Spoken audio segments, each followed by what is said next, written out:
नमस्कार दोस्तों, एक बार माता लक्ष्मी भगवान विष्णु से मिलने के लिए जाती है और कहने लगती है, प्रभु जब मैं आपसे मिलने के लिए आ रही थी तो मेरी नज़र मृत्युलोक पर पड़ी। वहां मैंने देखा कि 3 स्त्रियां जो आपस में सहेली थी, उनमें से 2 स्त्रियों विधवा होकर के दुखी जीवन जी रही थी, जबकि एक स्त्री सुहागन होकर के अपने पति के साथ सुखी जीवन जी रही थी। प्रभु ये बात मेरी समझ में नहीं आई, इसलिए मेरे मन में 3 प्रश्न उठने लगे। अपने आप से यह चाहती हूँ कि आप मेरे तीनों प्रश्नों के उत्तर देकर के मुझे संतुष्ट करने की कृपा करें।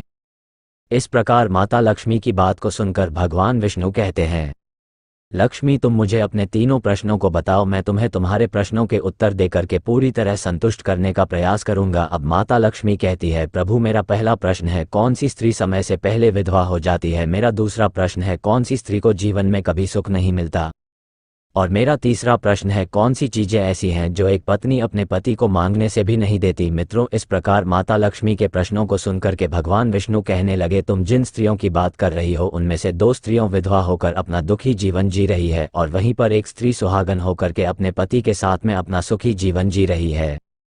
तुम जानना चाहती हो आखिरकार ऐसा क्यों है, तो मैं तुम्हें एक छोटी सी कहानी सुनाता हूँ।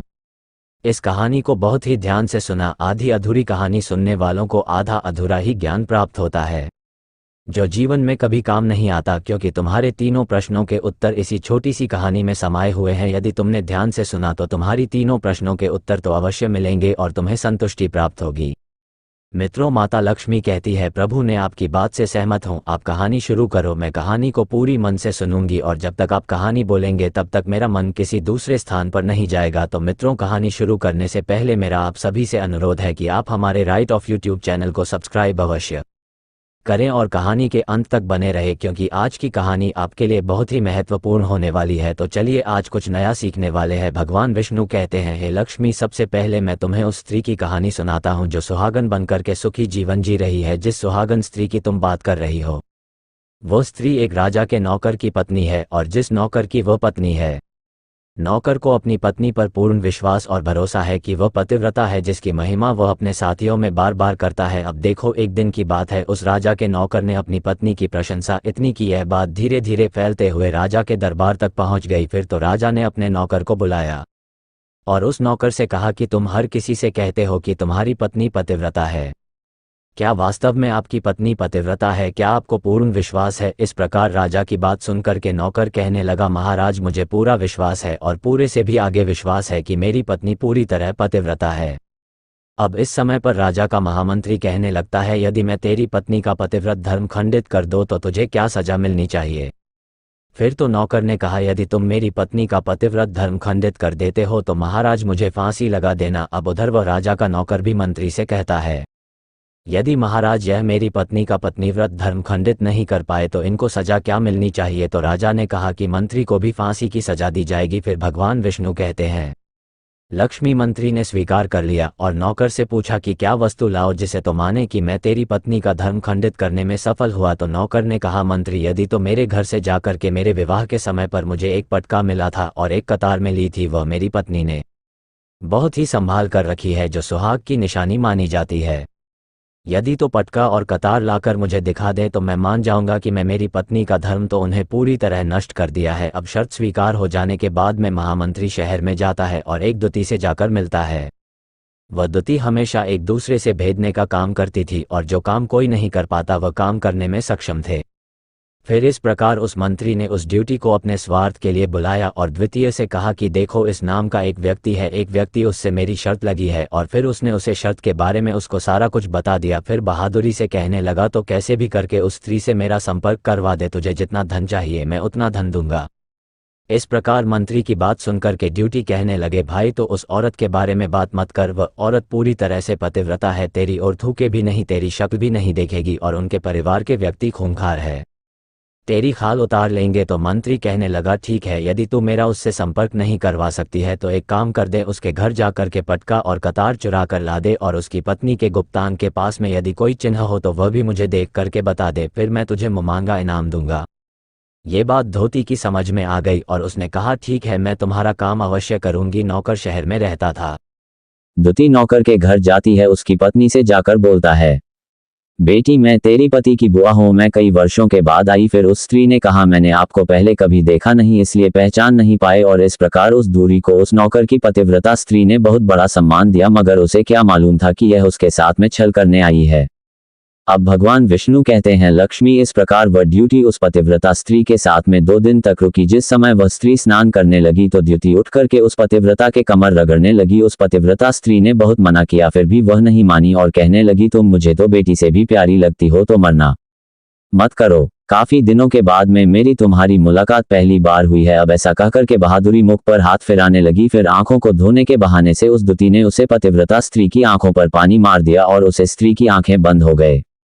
इस प्रकार गुप्तांग के पास में जांग पर तिल था, जो द्युति ने देख लिया, बस उसका काम बन गया। उधर स्नान करने के बाद में जब वह पतिव्रता स्त्री रसोई में खाना बनाने गई तो द्युति को मौका मिल गया और उसने पटका और कतार उस नौकर के घर से चुरा ली और वहां से एकदम से भाग गई। और जाकर के द्युति ने वह पटका और कतार मंत्री को दे दिए और उस पतिव्रता स्त्री के जांघ पर तेल की निशानी भी बता दे। मंत्री सीधा राजा के दरबार में पहुंचा और राजा से जाकर कहा, महाराज, मैं नौकर की पत्नी के साथ में 2 दिन बिताए और यह पटका तथा कतार उसी के हाथों से लेकर आया हूं। फिर तो राजा ने दरबार लगाया और नौकर को बुलाया तथा महामंत्री से सभा में पटका और कतार नौकर को दिखाने के लिए कहा। फिर राजा की आज्ञा पाकर के मंत्री ने उस नौकर को पटका और कतार दिखाए और उसकी पत्नी की जांघ पर तेल भी बताया तो नौकर मान गया कि वास्तव में आज मेरी पत्नी ने अपना पतिव्रत धर्म पूरी तरह से भंग करवा लिया। भगवान विष्णु कहते हैं, मैं फिर तो राजा ने फांसी का दिन 15 दिन के बाद में रख दिया और कहा कि नौकर को 15 दिन के बाद में फांसी पर चढ़ाया जाएगा।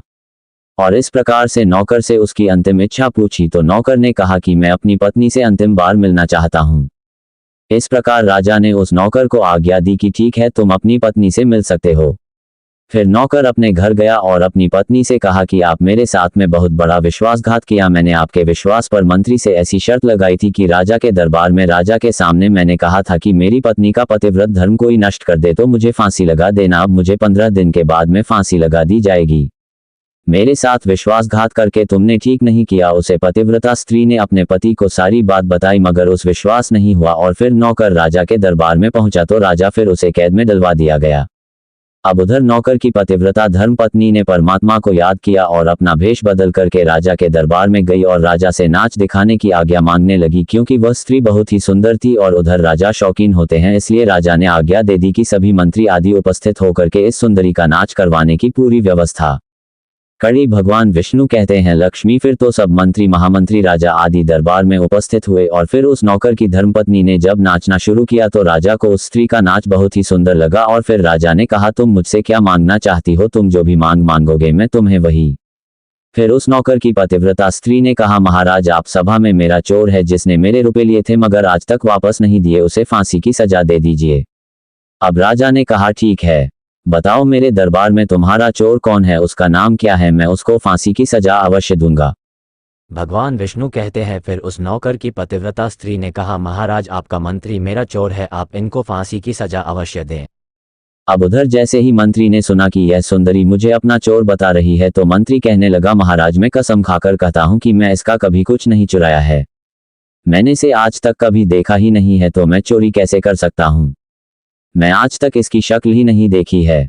अब भगवान विष्णु कहते हैं, लक्ष्मी, जैसे ही मंत्री ने कहा कि मैं सुंदरी की आज तक शक्ल ही नहीं देखी है तो वह सुंदरी कहने लगी, महाराज, यह मंत्री मुझे जानता नहीं है, तो आप इसे ये पूछो, ये पटका और कतार कहाँ से लाया था? मैं उस नौकर की पत्नी हूँ जो आपके यहाँ पर नौकरी करता है और आप मेरे निर्दोष पति को फांसी चढ़ने वाले हैं। अब मैं आपको पूरी दस्त सुनती है। ये जो आपका मंत्री है, इसने मेरे पास में अपनी एक ड्यूटी को भेज करके मेरी जान के दिल का पता लगाया और उसी ने ये पटका और कतार चुरा करके इसको ला करके दी और आपके मंत्री के द्वारा भेजी गई। जब मेरे घर पर आई थी तो उसने मुझसे कहा था कि वह मेरे पति की बुआ है और वह पहली बार आई है, इसलिए मैं उसको पहचान नहीं सके। और महाराज, जिस प्रकार मैंने उस स्त्री को अपने यहाँ पर बहुत बड़ा सम्मान दिया और अपने घर पर उसके ठहरने की व्यवस्था की, और इस प्रकार उस नौकर की पतिव्रता स्त्री की बात को सुन करके राजा ने थी को बुलाया। फिर उस द्युति ने राजा को सारी सच्चाई बता दी, जिससे राजा ने उस नौकर को रिहा कर दिया और मंत्री को फांसी पर चढ़ा दिया। भगवान विष्णु कहते हैं, लक्ष्मी, इस प्रकार उस नौकर की पतिव्रता स्त्री ने अंत में राजा से कहा, महाराज, मैं अपने पति से बहुत प्यार करती हूँ, मैं चरित्रवान स्त्री हूँ, कभी भी मैं अपने पति का नाम तक अपने मुंह से नहीं लेते। भगवान विष्णु कहते हैं,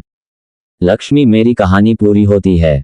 अब तुम अपने तीनों प्रश्नों के उत्तर सुनो। तुम्हारा पहला प्रश्न था कौन सी स्त्रियां समय से पहले विधवा हो जाती है। तो जो स्त्रियां अपने पति का नाम लेती है वह समय से पहले विधवा हो जाती है, क्योंकि पति का नाम लेने से पति की उम्र कम हो जाती है और समय से पहले ही उनके पति की मृत्यु हो जाती है। ऐसी स्त्रियां जो का नाम लेती है समय से पहले ही विधवा होकर के दुखी जीवन जीती है।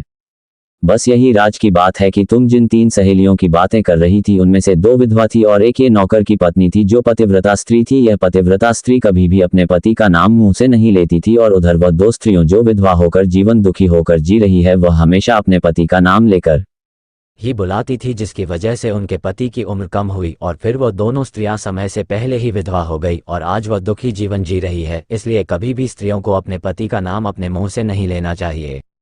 अब तुम्हारा दूसरा प्रश्न था कौन सी स्त्री को जीवन में कभी सुख नहीं मिलता है। तो समझ लो, जो स्त्रियां अपने पति के बिना अनुमति के किसी तीर्थ स्थान या उत्सव में जाती है उनके जीवन में कभी सुख नहीं आता। ऐसी स्त्रियां जीवन पर दुखी रहती हैं और उन्हें पार्टी का कभी प्रेम नहीं मिलता। भगवान विष्णु कहते हैं लक्ष्मी। तुम्हारा तीसरा प्रश्न था कि ऐसी कौन सी चीज़ है जो एक पत्नी अपने पति को मांगने से भी नहीं देती। तो समझ लो, गाली है। एक चरित्रवान स्त्रियां कभी अपने पति को गाली नहीं दे सकती और जो स्त्री गाली देती है वह स्त्री कभी चरित्रवान नहीं होती और ऐसी स्त्री जीवन भर रोती है, उसके जीवन में कभी सुखी नहीं आती और समय से पहले ही ऐसी स्त्री विधवा हो जाती है। मित्रों, इस प्रकार कहानी सुनने के बाद में माता लक्ष्मी पूरी तरह से अपने तीनों प्रश्नों से संतुष्ट होकर कहती हैं प्रभु, वास्तव में जो स्त्री चरित्रवान होती है वह कभी दुखी जीवन नहीं जीती है, क्योंकि ऐसे घर में लक्ष्मी का वास होता है और वह घर धन धान्य से हमेशा भरपूर बना रहता है। ऐसी स्त्रियां हमेशा घर को स्वर्ग बना देती है। तो दोस्तों, यदि आपको यह वीडियो पसंद आई हो तो प्लीज़ आप हमारे चैनल को सब्सक्राइब अवश्य करें, वीडियो को लाइक करें और दोस्तों सच्ची श्रद्धा से कमेंट में जरूर लिखें जय श्री राम, जय हनुमान। साथ ही देवों के देव हर हर महादेव सदैव आप पर अपनी कृपा बनाए रखें।